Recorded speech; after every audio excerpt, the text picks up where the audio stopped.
So the end result here for Karl Marx is that in a capitalistic kind of economic system, the working class, the proletariat, is alienated. And we're alienated in a lot of ways. First, we're alienated from the product that we're making. So back in the day, if you were, say, blacksmith, you would have somebody come to you and say, hey, I really want, I don't know, a sword, right? And then you would say, okay, and you envision how this sword is going to look and what materials you're going to use and how long it's going to be and how the design is going to be and all that kind of stuff, what the handle's going to look like. And then you go out and you gather the appropriate materials to do this. You make sure that you have the fire and like that hammer thing, right? I know very little about being a blacksmith, obviously.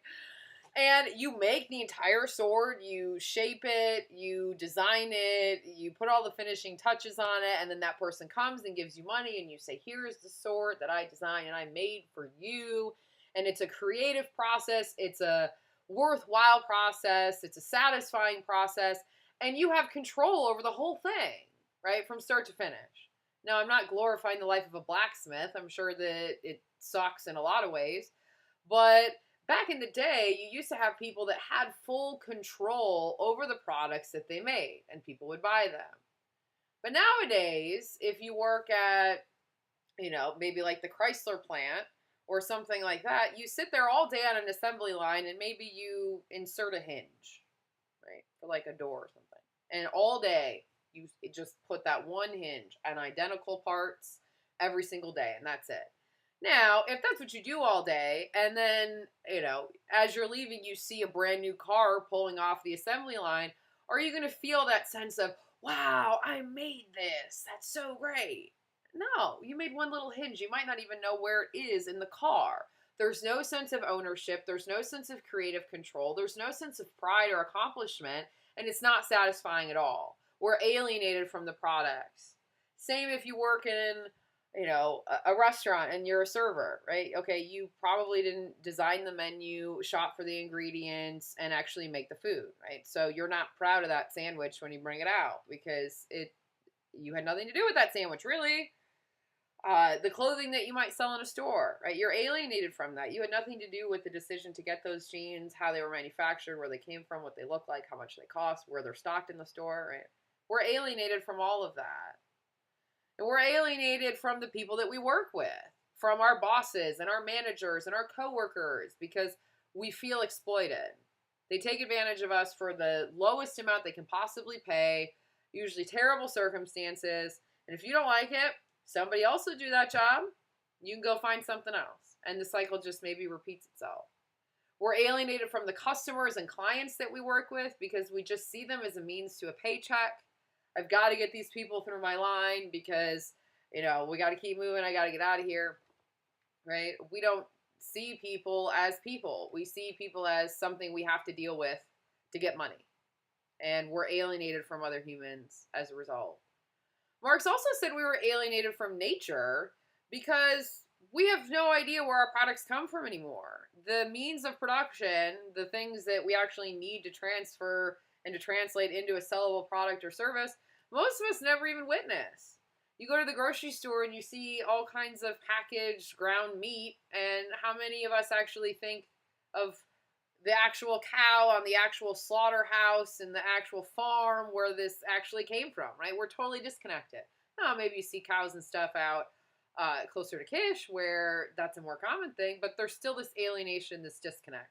When you look at a house, you don't think of the marble quarry where that came from. You don't think of the forest where the wood came from, right? Everything is already ready to go, prepackaged and waiting for us at the store, and we're totally alienated from the time when our ancestors had to go out and actually get the original raw materials in order to make anything. It's very easy to just forget that a lot of work has to go into, that crude oil becoming gas that we get at this station.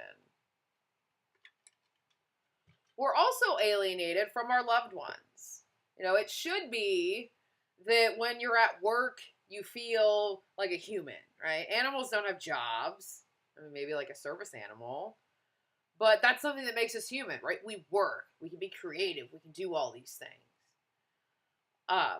But instead, when we're at work, we don't feel human. We feel like an animal, right? We're just kind of on autopilot. We're just going through the motions and doing what we have to do to get the day over. And it's very repetitive. And for most people, it's very dull.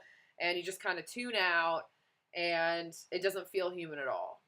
And then when you get home, the animalistic things continue because you want to be able to just have a drink, have food, maybe have sex, go to sleep, and be as animalistic as humanly possible. So we're alienated from our own humanity in a capitalistic society as well. We're alienated from our family members because they're alienated at work too. You can't just leave that at the door, right? You carry that home with you. If you've had a crummy day, it's probably one of the first things that you're going to say to your family and friends and significant other when you walk in the door. And this makes us further alienated, not only because we're bringing all of that home, but also because the people in our lives tend to not really understand what our work situation is like, right? You don't really know what they do and who the people are. Have you ever had somebody complain to you about something at work and you have no idea what they're talking about? Oh, I can't believe Gina said she sent that memo, but she didn't. That's terrible. I have no freaking clue what you're talking about. So we're alienated from the people in our lives as well as being alienated from who we are as humans and our creativity, what we actually want to do. We don't really get to call the shots, most of us. Now, we had talked about Aristotle's version of eudaimonia, right? A well-lived, flourishing life.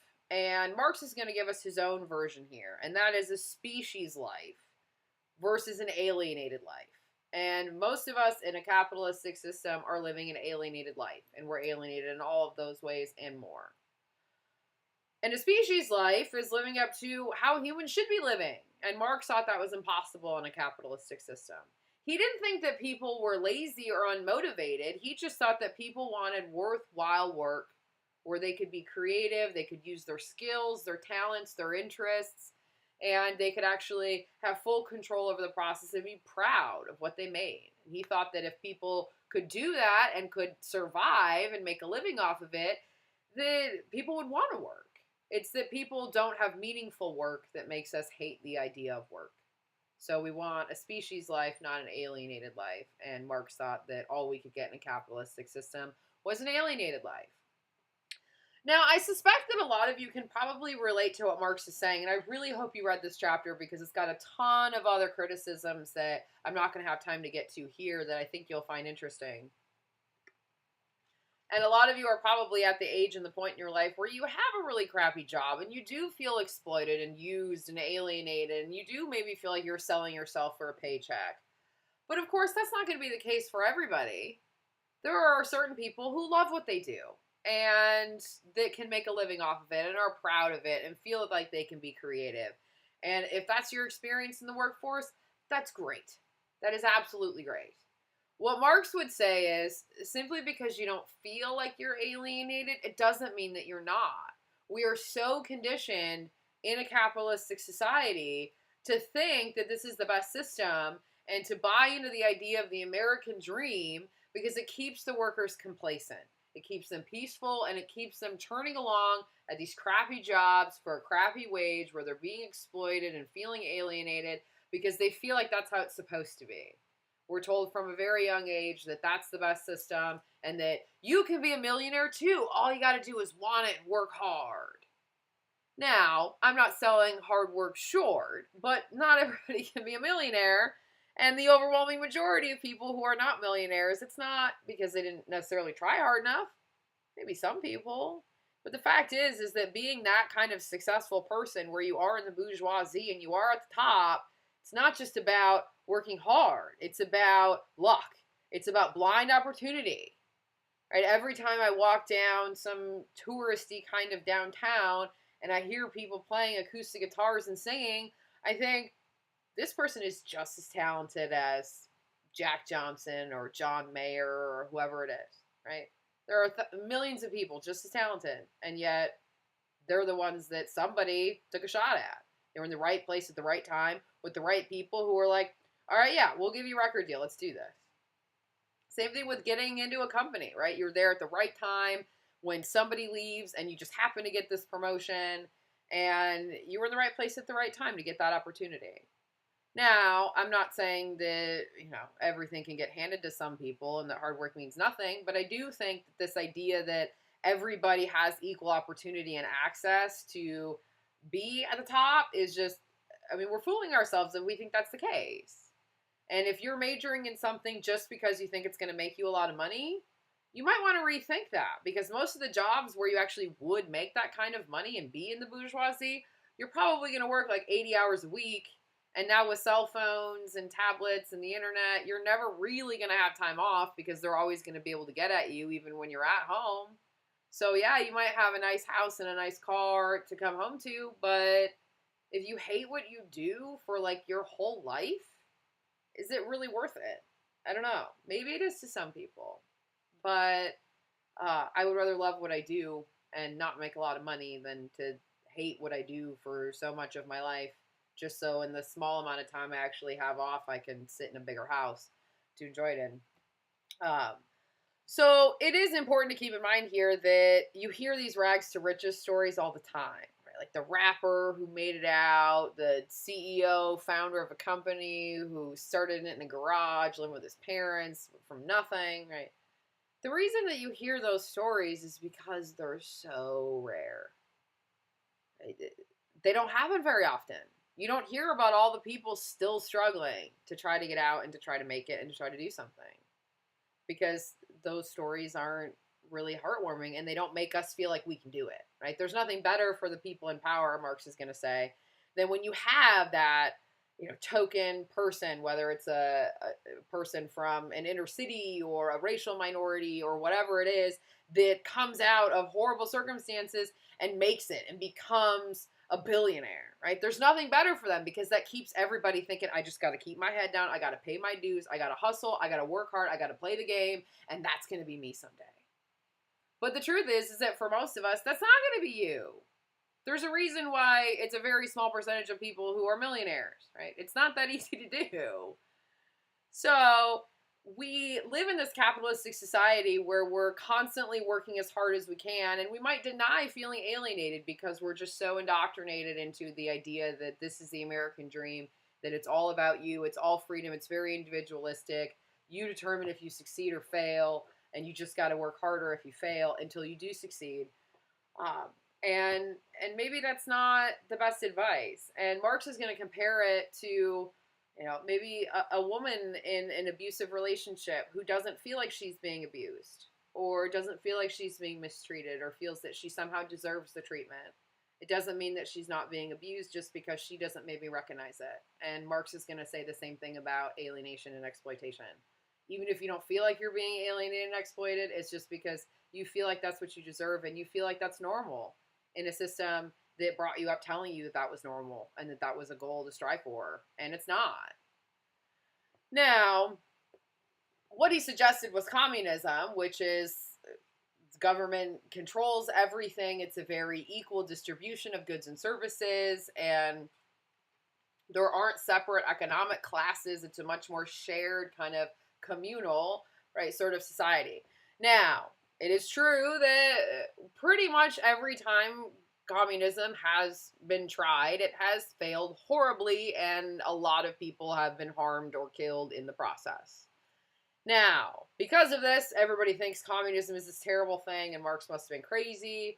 What he advocated, again, was a little bit more like what we would call socialism today. Read the Communist Manifesto or one of his other works. Das Kapital is like huge if you're up for the long haul. But what he's going to say is, Marx would have told you that the ways that it's been tried, it wouldn't have worked. Because the way that communism has been tried in every single case is from the top down. The people in power, whether it's one person or a group of people, just decide everybody has to give up property and income and wealth and whatever, and just now we're all communist. And Marx would have said that there was no possible way that would have worked. The only way he thought it would have worked is if it's the people, if it's the proletariat who get together and say, no, we're not going to take it. We're not going to take it anymore. Right? That's how it has to happen. You can't force it from the top down, because then that's just more exploitation and that's just more alienation. It's got to come from the people when they're ready. And maybe we see some glimpses of people being ready. But so far, we're not there yet. Now, you don't have to buy into all of this to understand and appreciate some of what Marx